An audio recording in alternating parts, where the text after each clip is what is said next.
공과 붕. 북쪽 깊은 바다에 물고기가 있는데 그 이름을 곤이라 한다. 곤의 크기는 몇 천리가 되는지 알 수 없다. 그것이 변해서 새가 되면 그 이름을 붕이라 하는데 붕의 등도 몇 천리가 되는지 알 수 없었어. 떨치고 날아오르면 그 날개는 하늘에 드리운 구름과도 같다. 이 새는 바다의 흐름에 따라 장차 남쪽 심해로 넘어가니 남쪽의 깊은 바다란 천지를 말한다.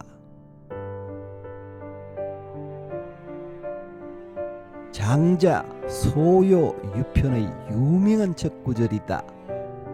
시작부터 굉장히 난해하고 언유적인 내용이라 이에 대한 해석이 분분한데 대개 다음과 같은 해석이 있다. 북쪽 바다를 인간새, 곤을 각종 세속적인 이분법 등에 찌들었지만 무한한 잠재력을 가진 인간 군상, 붕을 그 무한한 잠재력을 발현하여 초월한 자로 보아서 인간 창가적인 내용으로 해석한다. 이 뒤에 나오는 작은 생물인 새와 매미와 대비시켜 새와 매미는 큰 뜻을 보지 못하는 우매한 인간 군상, 곤과 붕은 본질적으로 하나이며 만물의 변화에 통달한, 장자의 표현을 빌리자면 지인, 성인, 신인과 같은 달인을 표현하는 것이다. 인간이 상상할 수 없는 스케일의 거대한 생물인 곤과 붕을 등장시키고 그리고 이 바로 뒤에 인간 기준으로도 작은 생물인 새와 매미를 대비적으로 등장시킴으로써 단순히 인간의 크고 작다라는 기준은 상대적인 판단이다 라는 사실을 우회적으로 얘기하려고 하는 것이다. 상대적인 기준. 천하에서 가을 짐승의 털끝보다 더 큰 것이 없다고 여길 수도 있고 태산을 작다고 여길 수도 있다. 어려서 요절한 아이보다 더 오래 살 수 없다고 여길 수도 있고 행절을 일찍 죽었다고 여길 수도 있다. 하늘과 땅은 우리와 더불어 존재하고 있고 만물은 우리와 더불어 하나가 되어 있다. 이미 하나가 되어 있으니 또한 이론이 있을 수 있겠는가? 이미 하나로 되어 있다고 말하면서 또 이론이 없을 수가 있겠는가? 하나라는 것과 이론은 두 가지가 되며 그 두 가지와 하나는 또 세 가지가 된다. 이렇게 미루어 본다면 계산을 잘하는 사람이라 하더라도 계산해 낼 수 없을 것이니 하물며 보통 사람들이야 어찌하겠는가. 그처럼 없는 것으로부터 있는 것으로 나아가는데도 세 가지가 되었으니 하물며 있는 것으로부터 있는 것으로 나아가는 데는 어찌 되겠는가? 나아감이 없이 인실을 근거로 해야 할 것이다.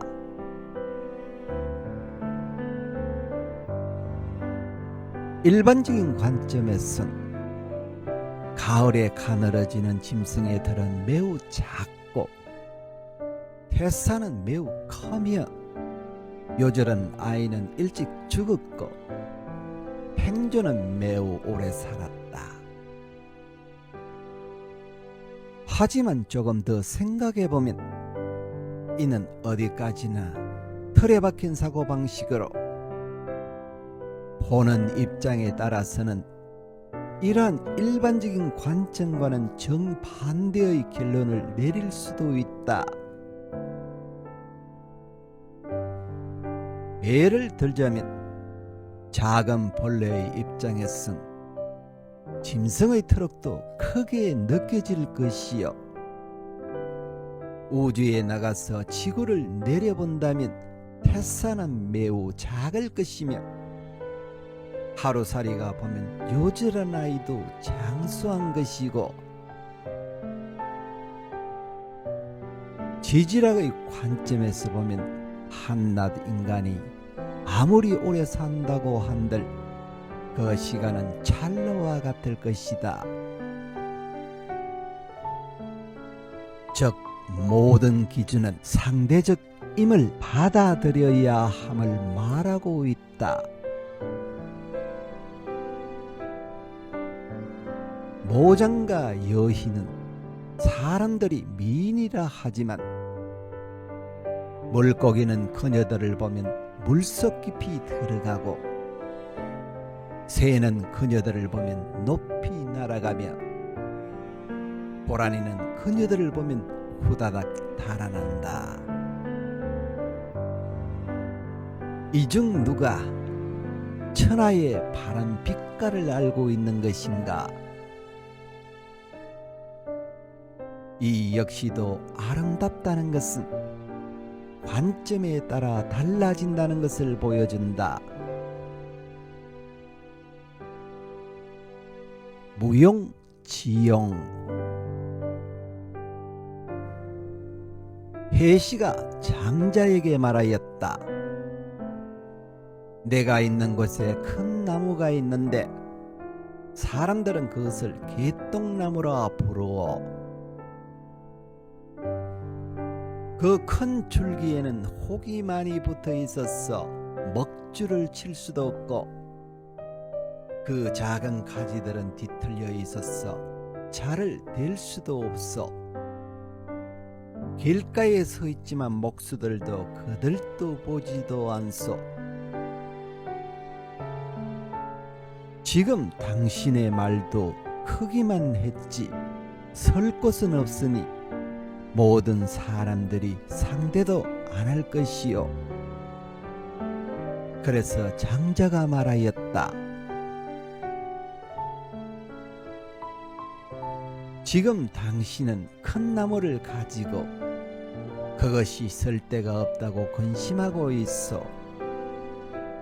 어찌 아무것도 없는 고장이나 광막한 들에 그것을 심어놓고 하는 일 없이 그 곁을 왔다 갔다 하거나 그 아래 어슬렁거리다가 낮잠을 자지 않소. 그 나무는 도끼에 일찍 찍히지 않을 것이고 아무도 그것을 해치지 않을 것이요. 설 데가 없다고 하여 어찌 마음의 괴로움이 된단 말이요. 설 데가 없다는 무용이야말로 관점을 좀 달리 생각하면 크게 쓰일 수 있는 것임을 지적하고 있다. 이러한 장자의 생각은 다음의 1화에서도 확인할 수 있다. 지리소라는 사람은 턱이 배꼽 아래 감추어지고 어깨가 머리보다 높으며 머리꼬리가 하늘로 치솟아 있고 오장육부는 위쪽에 붙어 있고 두 두 다리가 옆구리에 와 있었다. 그러나 바느질을 하여 입에 볼칠을 하기에 충분하였으며 키질을 하여 살을 불려 10식구를 먹이기에 충분하였다. 위에서 군인들을 징집하더라도 지리는 팔을 휘저으며 그것을 논일 수 있었다. 큰 부역이 있다 하더라도 지리는 언제나 병을 지니고 있기 때문에 일에 끌려가지 않았다.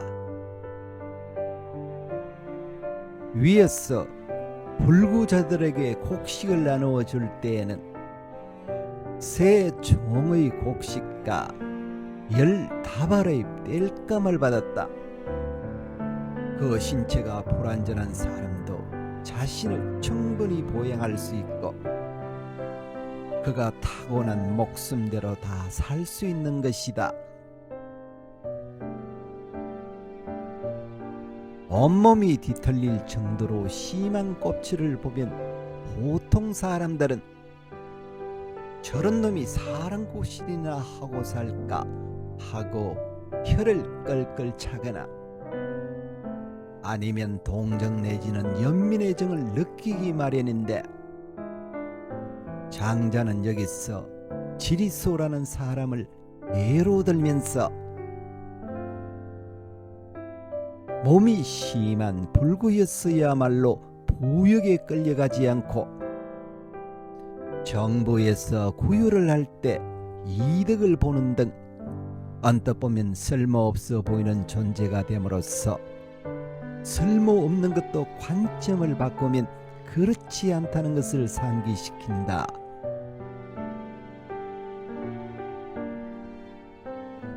장자에는 특히 이런 류의 우화가 많이 등장하는데 어떤 사람들은 장자의 이런 일화들을 남들 눈밖에 나는 짓 하지 말고 튀지 않게 살아야 장생한다는 식의 처세론으로 해석하기도 한다.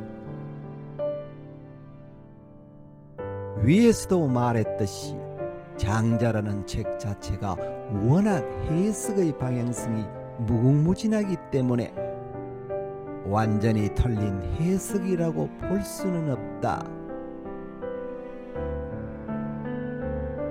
조삼모사 신명을 하나로 하려고 노력하면서도 그 동일함을 알지 못하는 것을 아침의 세계라고 말한다. 무엇을 아침의 세계라고 하는가? 옛날에 원숭이를 기르던 사람이 원숭이들에게 도토리를 주면서 아침에 3개, 저녁에 4개 주겠다. 조삼모사라고 하자 원숭이들은 모두 화를 냈다. 그러면 아침에 4개, 저녁에 3개 주겠다고 하자 원숭이들은 모두 기뻐하였다. 명분이나 실리에 있어서 손해본 것이 없는데도 기뻐하고 화내는 반응을 보인 것은 역시 이로 인해서이다.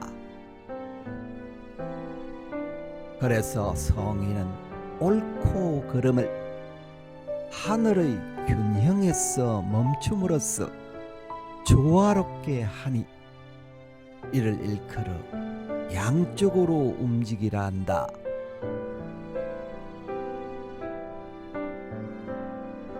이 일화는 사실 똑같이 7개의 도토리를 주는데 그것도 모르고 아침에 많이 주니 눈앞의 등만 보고 좋다고 하는 원숭이의 어리석음을 말하고자 하는 애기일 수도 있으나 다르게도 해석될 수 있다.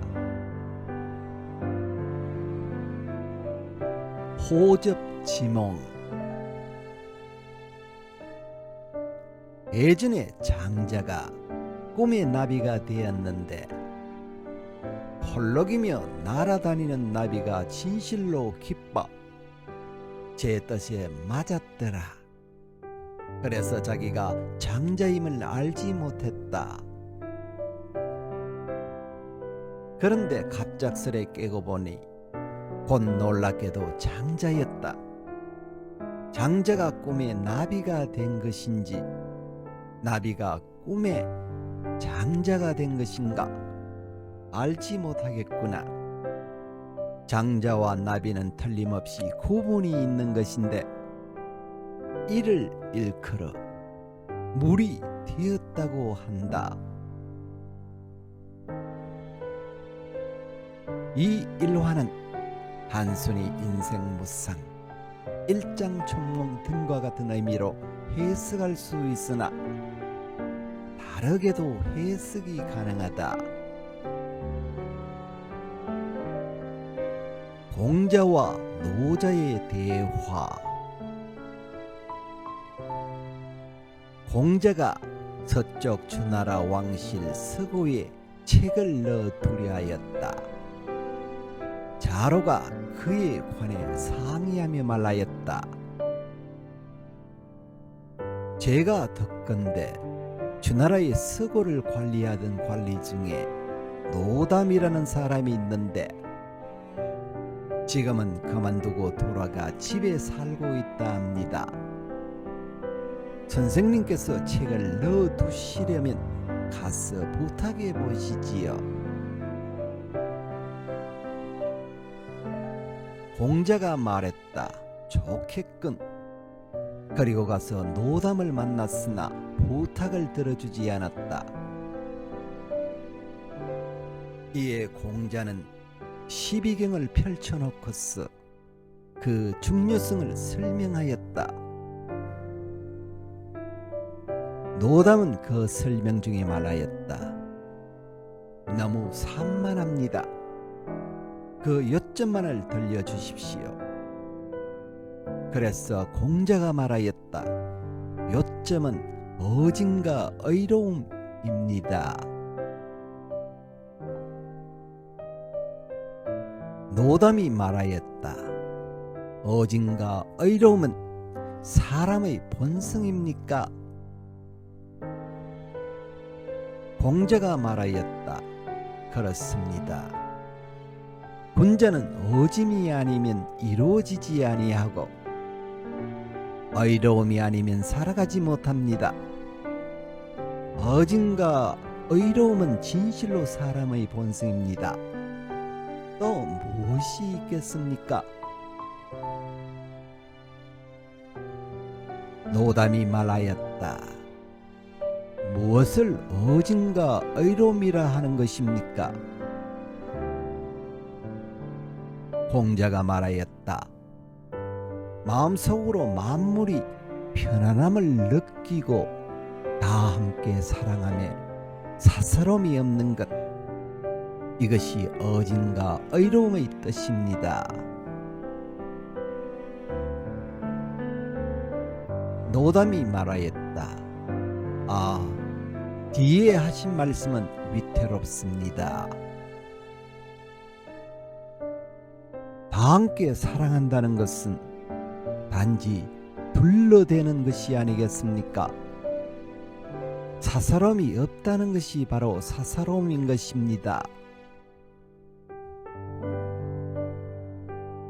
선생은 온천하 사람들로 하여금 그 인의를 기르고자 하십니까?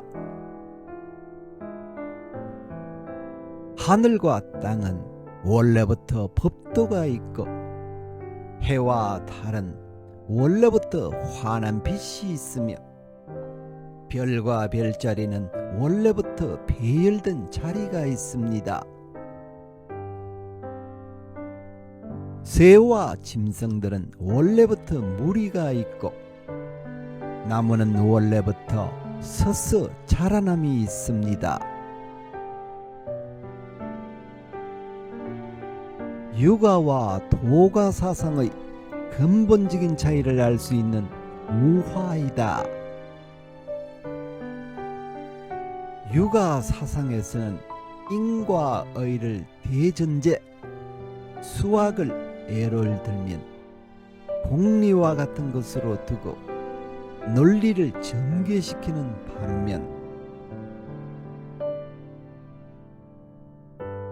이는 도가적인 입장에서 보면 또 하나의 인의에 지나지 않고 인의와 같은 것은 오히려 사람의 본성을 기만하는 개념인 것을 지적하고 있다. 다만 겸해는 목자의 이론인데 유교를 공격하는 데 서이다니 장자도 헷갈린 듯 보인다. 다만 한 가지 재미있는 점은 사기에 따르면 이때 공자와 노자가 서로에 대한 평가를 남겼는데, 공자는 노자를 용과 같이 변화무쌍하여 깊이를 알 수 없는 사람이라는 식으로 칭송하고, 반대로 노자는 공자를 뼈같이 썩어 문드러진 궤변으로 무장한 겉만 그럴싸한 인간이라는 식으로 공자의 면전에서 비난했다고 한다. 사기를 지은 사마치는 유과라서 공자의 겸손함을 지켜 세우면서 노자의 오만함을 비판했던 것이다. 죽음과 자연, 남해의 제왕을 숙이라 하고 북해의 제왕을 허리라 하고 중앙의 제왕을 혼돈이라 한다. 숙과 헐이 어느 때 혼돈의 땅에서 만나게 되었다. 혼돈이 이들을 매우 잘 대접하니 숙과 헐은 혼돈의 언덕을 갚을 방법을 의논하여 말하였다. 사람들은 모두 7개의 구멍을 가지고 보고 듣고 먹고 숨쉬고 있는데 혼돈만은 이것을 가지고 있지 않소. 그에게도 구멍을 뚫어봅시다. 그리고 혼돈의 몸에 하루에 한 구멍씩 뚫어나갔는데 7일 만에 혼돈은 죽고 말았다.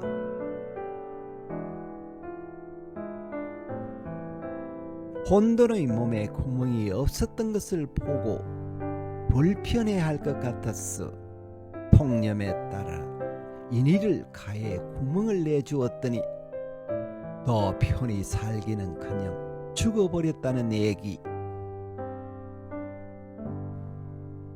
사람을 억지로 어떠한 기준에 맞추지 말고 난 그대로 살아가야 함을 시사한다. 혹은 혼돈을 사람이 아닌 하늘과 땅이 나누어지기 전 상태, 즉 자연 그 자체로 보았어. 자연의 인의를 가하는 순간 자연은 쓰러져 버린다는 언유적인 내용으로 해석하기도 한다. 장자의 처가 죽자 해시가 조상하러 갔다.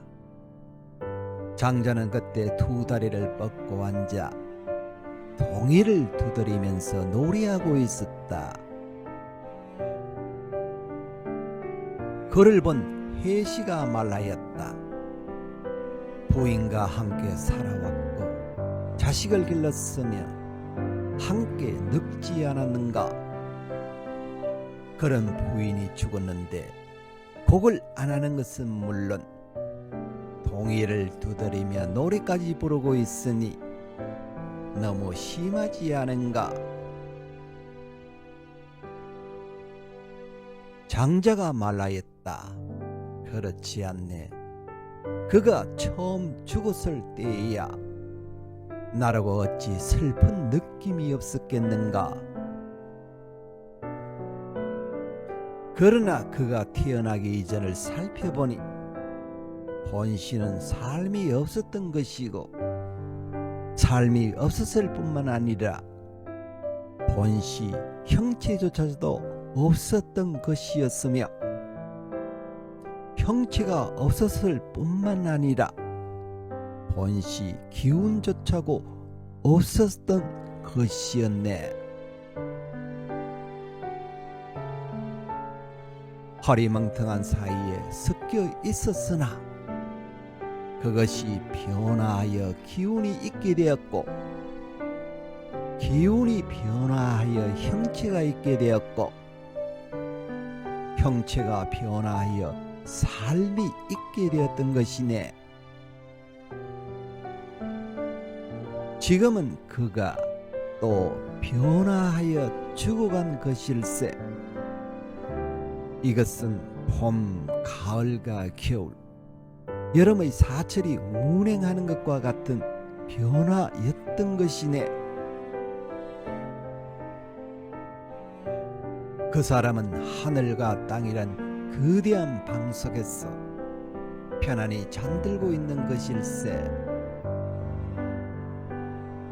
그런데도 내가 엉엉하며 그의 죽음을 따라서 곡을 한다면 스스로 운명에 통달하지 못한 일이라 생각되었기 때문에 곡을 그쳤던 것이네. 장자의 자연관, 인생관이 명확하게 나타나는 우화이다. 당연히 장자가 자기 처가 죽었다고 기뻐했던 것은 아니고, 상과 죽음이 본시 자연의 일부분이자 순환의 일부분이니 누군가가 우리 곁을 떠나간다 한들 슬퍼할 이유가 없다는 것이다. 장자의 죽음이 가까워지자 제자들은 그를 성대히 장사 지내려 하였다. 그때 장자가 말하였다. 나는 하늘과 땅을 광과 극관으로 삼고 해와 달을 한상의 굿을 장식으로 삼고 별자리를 진주와 옥 장식으로 삼고 만물을 부장품으로 삼으려고 하니 나의 장부는 이미 다 갖추어진 것이 아닌가. 여기에 무엇을 더 보태겠느냐. 제자들이 말하였다. 저희들은 까마귀나 솔개가 선생님을 먹어버릴까 두렵습니다. 장자가 말하였다. 땅 위에 놓아두면 까마귀와 솔개가 먹을 것이고 땅 아래에 묻으면 개미들이 먹을 것이다. 이쪽 놈이 먹는다고 그것을 빼앗아 딴 놈들에게 주는 셈이다. 어찌 그리 편협하게 생각하느냐. 장자의 대비를 장식하는 우화, 위 장자의 초의 죽음과 더불어 장자의 자연관을 명확히 알 수 있는 구절이다. 장자는 이렇게 자기 자신이 자연의 일부분이고 자연과 함께 살고 죽어간다는 사실을 인정하면 죽음이라는 피할 수 없는 막연한 공포마저도 초월할 수 있다는 가능성을 보여준다.